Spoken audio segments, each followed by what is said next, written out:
Party's on Warden versus Rivera. Step forward, please. 40-year-old Chris Warden claimed he rented his guest house to auto detailer Michelle Rivera, but she ran up huge phone bills and caused widespread damage. Order, all rise. Now, this is number 52 on the calendar in the matter of Warden versus Rivera. Parties have been sworn in. Judge, you may be seated. Mr. Warden, you rented a room in your home to the defendant. It's a room that's attached to your house in the back, according to the garage, yes. And you were charging her a nominal rent, a couple $100s a month? Yes. Now you're suing her for $5,000. Yes. She, in turn, has decided to countersue you for $5,000. And I assume, since they're both nice round numbers, each of you is going to tell me why you're suing the other for $5,000. Go. Well, a couple months after she moved in, the phone bill started going up. So I told her that she would have to take care of that as part of the rent. She agreed. Well, several months later, it got up really high, about $1,900. For a phone bill? Phone bill, yes. Who do you talk to? Madam, who do you talk to for $1,900? It was a friend of mine that was calling collect. From where? Oakland and Hawaii. Calling collect on his phone? Yeah, well, I was paying the bill for his phone bill as well. Listen, whenever my husband complains, I'm going to get a copy of that phone bill and stick it in front of his face. I've got plenty. I have too. So how much do you owe him for the phone? I've paid amounts. I have them all written down here. For the phone, I've made a $1,000 payment right before I moved out of the house. How much does she still owe you for the phone? About $1,500. Do you have proof of that, sir? She says she owes you about $300. Okay, well. Around that area. Here we go. I can give you all these, Your Honor. No, don't give them to me. Show them to her. Please. Look at them. Okay. Take so these are your only receipts, right? Listen to me. Those are the phone bills. Is that correct? These are the phone bills. Yes. All right. Just a second. I've taken full responsibility for the phone bill. And So how much do you owe him for the phone? Well, I moved out because he changed the locks on my door. I didn't ask you anything about locks. I asked you about phone. I don't know. I don't know the total amount. What's the total amount there, sir? $1,538.38. Those for long distance and collect calls? Yes. Good. Bert, could I have those, please? All right. What else? She had me arrested. For what? For battery. Okay, tell me about that, sir. Well, okay. I confronted her about the phone bill many times, and she skipped out on this many times. So I finally saw her going past the window, so I got out of the house and I stopped her and said, Michelle, what about the phone bill? And she said, I'm in a hurry, I'm in a hurry. I said, no, just tell me when you're going to pay. Well, one thing led to another, and she's in her truck, and I grabbed the keys because I didn't want her to leave. I wanted to know when I was going to get this phone bill because she was 90% moved out. You grabbed the keys? I grabbed the keys. From where? From her ignition. Okay. Anyway, I didn't get them all the way in my hand. They fell to the floor. Anyway, a couple guys pulled up, and she was crying, so I just let her leave.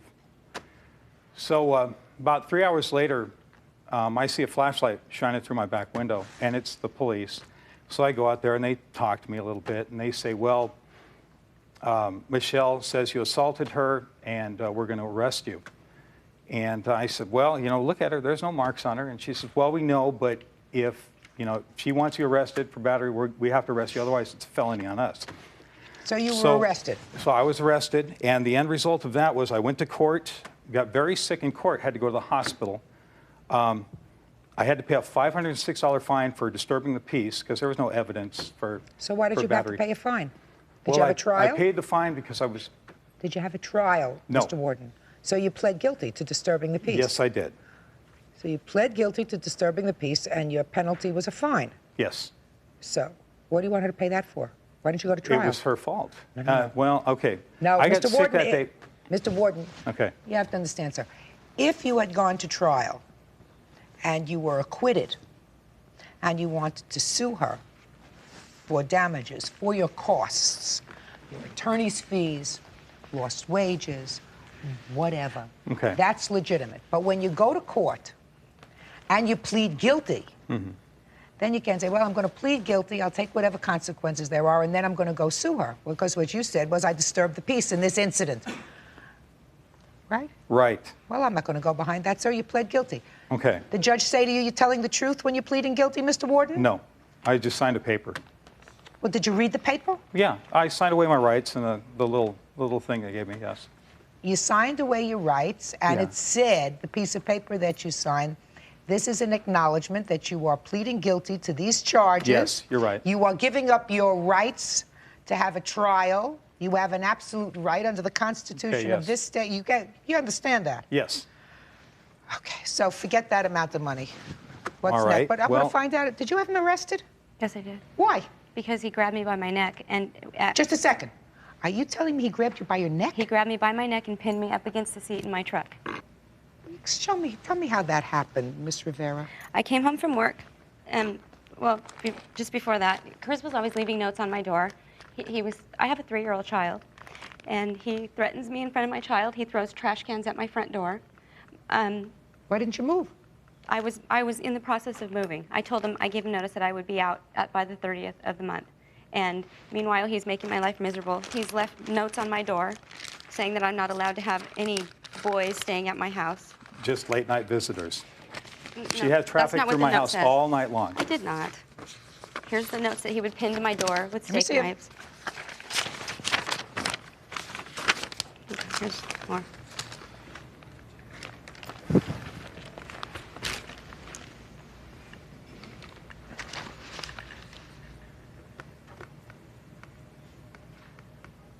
Did you write all these notes, sir?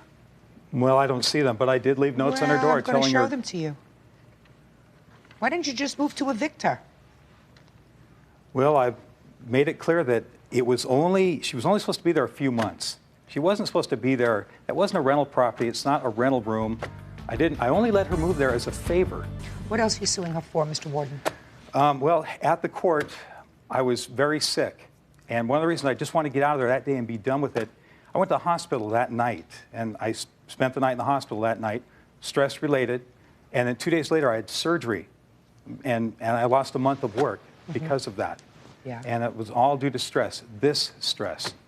I can't believe the things she was doing. And the fact that you've been under stress and strain as a result of this incident, sir, is not something that I intend to compensate you for. You entered into this agreement with her, and if you had an illegal tenancy in the back of your house, that's something that you have to deal with if you're doing something that's illegal. If you can't have her evicted, right? The law is there for your protection as well as the tenant's protection. If you have a room that you're not supposed to rent out to somebody, you can't evict them, and if they make your life miserable, as she did, told me, then you take your chances if you can't get her out. You understand that? Yes, I do. All right, so and I she's knew not I was taking my chances when well, she you moved take in. your chances, but she owes you for the phone bill. That's absolutely clear, $1,538. As I said, that's some hefty phone bill. Now, Miss Rivera, you've countersued him for $5,000. I'd like to hear about this. Well, initially, I wasn't planning on suing anybody. After the arrest, I felt really bad. I felt bad in the first place because he was a friend. I went through a lot of emotional stress during the months that I was living there because of these notes and the things that he was, the way he was behaving. A lot of those notes, madam, refer to the phone bill. Okay, but Just a second. A lot of the notes refer to the phone bill. He rented you a place to stay for $200 a month, which is very cheap, and you had access to his phone, and you went into and you used his phone, and as far as I'm concerned, abused his phone by having total strangers call collect his phone collect to the tune of $1,900 and $1,000. That's outrageous, right? And when he asks you for the money, you blow him off. What do you expect him to do? Kiss you on both cheeks? No, Ms. Rivera, you're not going to stand there and look and say to me, well, you know, I didn't do anything wrong. You did. You did do something wrong.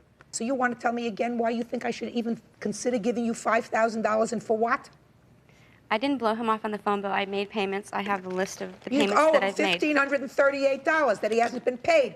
You think the phone company is going to say to him, I'll wait until see the outcome of what happens when you go to court? He's got to pay it.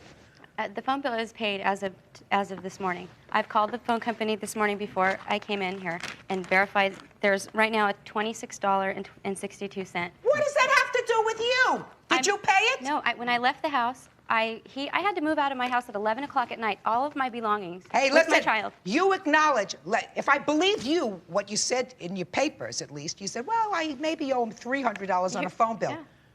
Right? I want to tell you something. That's outrageous. When did you move out? I moved out on, I believe, May 8th. So for a couple of months, how dare you owe him $300, if I believe you, $300 on a phone bill. And it was a lot more than $300. The fact that he's paid it so that he would be able to maintain his phone in his house, right, is none of your business. I want to know why you think he owes you anything. Well, basically, with the phone bill part, I wasn't going to go back to his house again after he assaulted me. I mean, that was very clear. When he got out of jail in the morning, he called my voicemail and left a message that I now owe him another $250 for his bail. It's just a matter of playing games. I was waiting for this battery case to go up into court. I haven't been notified yet that he even had a trial date. I wasn't going to put myself in that, seat to go there where he can abuse me some more. I want to tell you something. I don't see that he abused you, and I'm not considering the fact that the district attorney allowed him to plead guilty to disorderly conduct rather than to an assault, even an assault misdemeanor, as evidence of the fact that he actually assaulted you on the day in question. Assault to a plea of guilty to disorderly conduct is hardly a felony. It's not even a misdemeanor. It's probably in this jurisdiction no more than a violation. Now, you still haven't told me why you think he owes you a quarter, Miss Rivera. Well, I didn't want to file a countersuit against Good, him. then you didn't. Okay. Judgment in this case is for the plaintiff in the amount of $1,538. That's all. Parties are excused. You may step out. Out the back door to your right, please. Thank you. It's none of your business what I do. That's right. Okay. And I don't care what you do. Good, and I don't care what you do either. Good. You stay away from my house and I don't car. come near your house. I don't You touch do. your car. You think Yes, I really you waste do. my time on you? Yes, you have. Chris, I haven't given you a second thought since I left there. Baloney. Then why sick. are you here? You're sick. Well, What you a grabbed me by my bitch. neck and you know it. I did not touch Go you. ahead, call Where- names. Show me Feel some good? marks. You feel good? You think Feel good? I'd break your neck if I touched you? Are you You're threatening me? just no. I never threatened you. Never. Parties on Sanchez versus Stemwettle. Step forward, please. 22-year-old student Christian Sanchez is suing his ex-fiancée, 23-year-old Amy Stemwettle, for money he claims she owed him when they broke up. Amy says he tried to blackmail her with a nude photo. You were together for how many years? About a year and a half. That's right. About that time. And during that year and a half, you lived together for a relatively short period of time. How long? About 6 From months. June to end of September. And you say that the defendant owes you some $755. Is that right? Yeah. Yes. Tell me for what? It's for rent, phone bills, and cable bills. You moved into an apartment together, Yes. A house. House. a house. Signed a lease? Yes. Both your names? And what happened, Mr. Sanchez? Well, our engagement, we broke up, and she was looking. When? We broke up on August 9th, '95. Why? It just didn't work out. Okay. But according to your complaint, the defendant lived in the house after August of '95. Yes, she did. How did that come about? Well, she asked to live a little longer because she was looking for a place to stay. Is that right? Yeah, I was looking for an apartment at the time. So you broke up on August 9th. When did you finally move out of this house? Probably the beginning of October. And what arrangements had you made for the bills during that time? We arranged that she asked, like, she knew that she owed me money. And she, Don't tell me what she knew. What conversation did you have? how to arrange the monthly installments. She wanted to pay by monthly installments what she owed me. What did she owe you for? The rent, the phone, and the cable bills. You mean from August 9th until the beginning of October? That's 2 months. It started from May 26, '95, when she started accruing a debt to me. Is that right? No, we were engaged. We were living like we were married. We put all of our money together, and he would write all the checks. So according to you, you didn't owe him any money? Mm-mm. How much was the whole rent on the house? Per month, Yes. $500. Well, for the time that you lived there after you broke your engagement and you were looking for a place to live, Were you paying him rent? No, we Contributing lived, towards the rent? we had one conversation about it, and I had said that he had asked for half the rent, and I said that I'd pay half the rent if he paid half the groceries and did half of the work around the house, and he wouldn't do that. So you bought all the groceries? Yeah, that's pretty much how it was. I would do the shopping and I would do the cooking. Well, did he agree to that? Did he agree that you would just do the work around the house in exchange for your share of rent? Did he say that's okay? Well, it was just another argument. There was never an agreement made either way. According to your complaint, Mr. Sanchez, there was a conversation that you had with the defendant where she said to you, how much do I owe you? And you said, I just gave, it was like, I just said $400, call it even, you know. you remember that conversation? Nothing came up about the $400 until I called him about, I think it was this past February, and he had... What'd you call him for? He had a picture of me that I wanted back. And when I asked for the picture, he said, well, you can have the picture if you give me $400. Just a picture that I assume that you wouldn't like around. Right.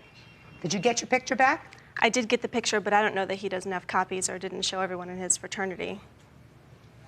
You'll never know, but you got your picture back. I got the picture back. Okay. You didn't do anything like that, No. sir, did you? No. Okay. Ms. Stemwendel, can you prove to me what monies you contributed to the house from during the months of August, September, those 2 months? Can you? No, I kept no records of that. I didn't think that it was really necessary.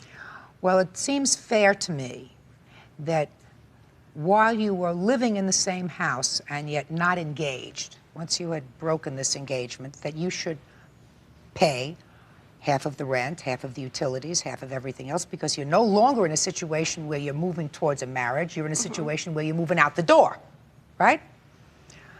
So give me some idea of what you say you contributed during this 2-month period.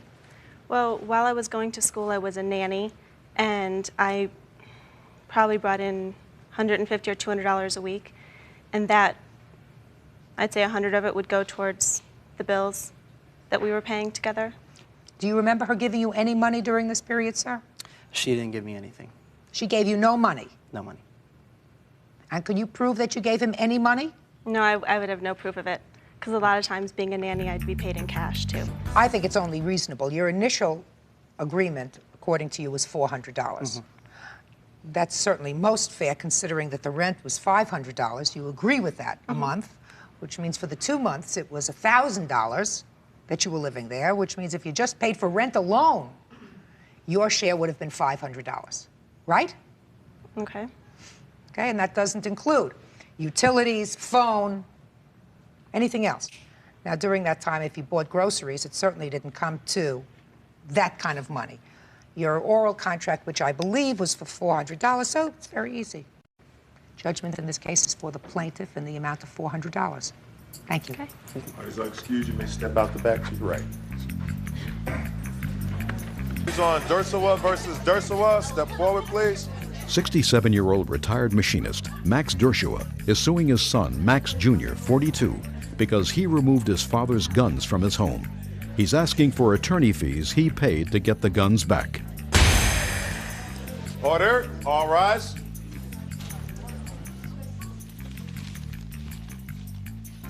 Yeah, this is case number 460 on the calendar in the matter of Dersawa versus Dersawa. Parties have been sworn in, Judge. You may be seated. Ma'am, have a seat, please. Are you Mrs. Dersawa? Yes, I am. Mr. Dersawa, do you think your son loves you? I don't know. Let me tell you what he says. Your papers indicate that your son removed some guns from your house that were your guns, Yes. correct? Yes. Your son says that he removed the guns from your house because he was concerned about you and concerned for his mother. Yes. Do you think he had reason to be concerned? Yes, I certainly do.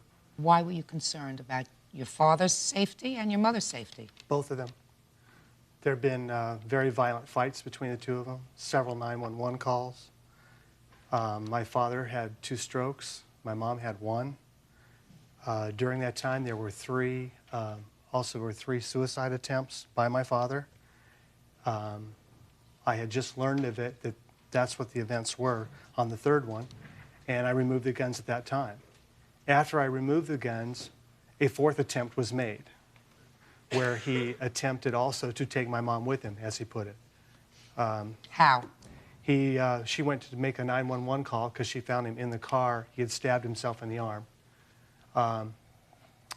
And this was on my birthday. And she went to make the 911 call, and he grabbed her, put her on the ground, throttled her throat, and said he was going to take her with him. And how long ago was that? That was about 3.5 years ago. And your parents are separated Yes. since? During that time is when he asked for the weapons back, was right when they started separation.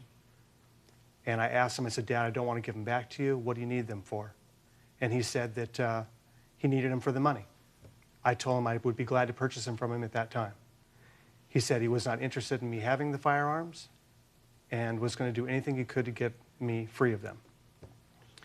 Mr. Durswa, Yes. Senior, is everything that your son says so far accurate?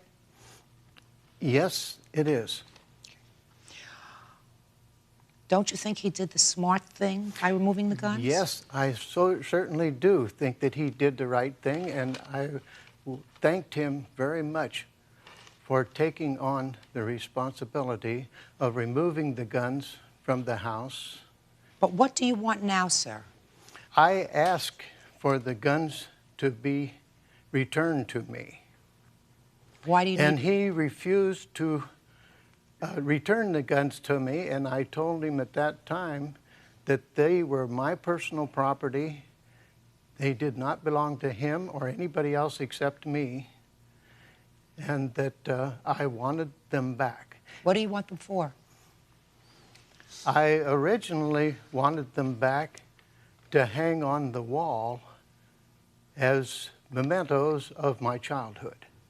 And since then, I was flexible and had second thoughts, and I thought, jeepers, I'm in fairly good health, I'm in good frame of mind, and there's no reason why I should not have the guns. And I told him to return them to me. They are my personal property, and when I thanked you for them, that did mean that you could keep them for the rest of your life. They are mine, and I want them, and I want you to return them to me. And if you don't return them to me, I am going to take you to court. If it costs me a lot of money in attorney's fees, I am going to expect you to reimburse me the attorney fees that it cost me to get the guns back. And he didn't listen to me, I don't think. He seems like a pretty responsible young man that you raised, and a very nice young man. You ever had any difficulty with him before?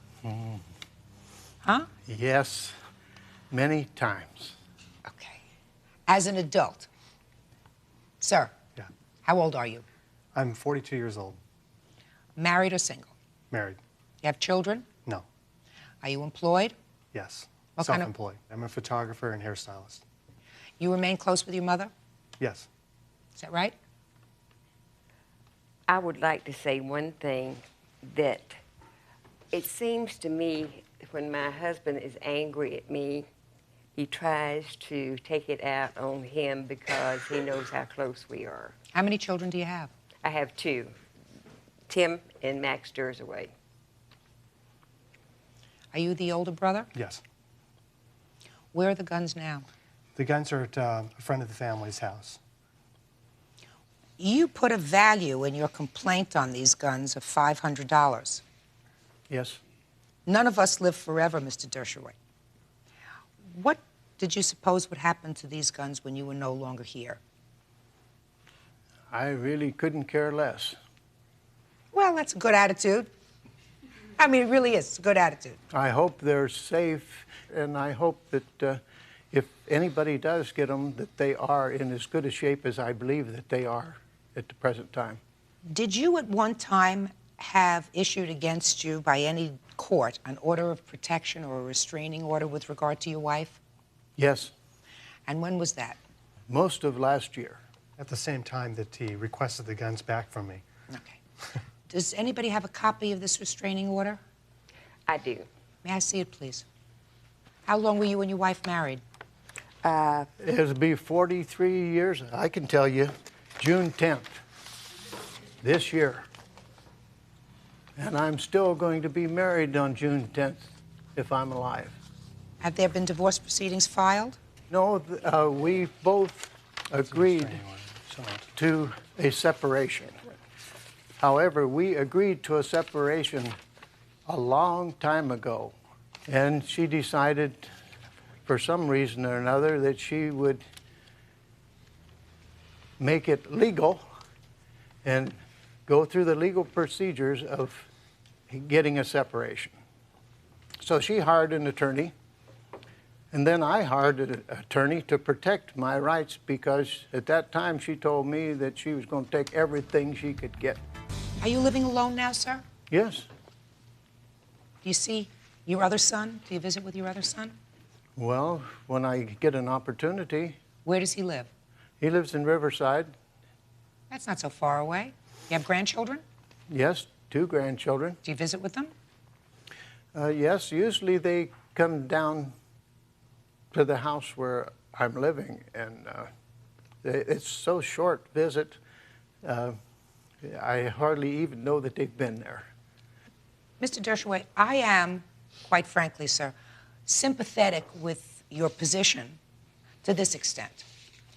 What you're saying to me is, I'm a grown-up, I'm an adult, I have all my faculties about me, and I don't want my children to start to make decisions for me about what's good and what's bad. Is that what you're saying? Yes, perfect. On the other side of that coin, sir, I am really most sympathetic with your son. Because if he were the one who returned these guns to you, and you used one of these guns either to harm yourself or to harm his mother, his life's over. Do you understand that? Yes, I do. His life is over. Yes. And I don't think any parent would want that for their child. I mean, if you came here, Mr. Dershowitz, and said to me, I've never done anything to suggest to my son that I would harm myself or harm his mother, and he really has no basis to be concerned about these guns that are mine, I would feel very differently, sir. But that's not the case. You have attached a financial amount of money in your lawsuit. Yes. You are suing for money. And I will feel more comfortable. So put the burden on me so that maybe you can make friends with your son again. I am going to give you a judgment for the money. And I am going to direct you, sir, to ensure that these guns, which are mementos of your father's history, you know, he's had them in his family for years. I don't know whether your brother has sons who might be interested in having these hunting rifles at some point in their lives, but he would, despite the fact that he says he doesn't care what happens to him when he's gone, I think he would probably like to know that they remain in his family, for whatever reason. Yes. Fine. So I'm going to give you, sir, a judgment for the exact amount that you are requesting, and you keep the guns safe. Got it? Okay. Good. Thank you.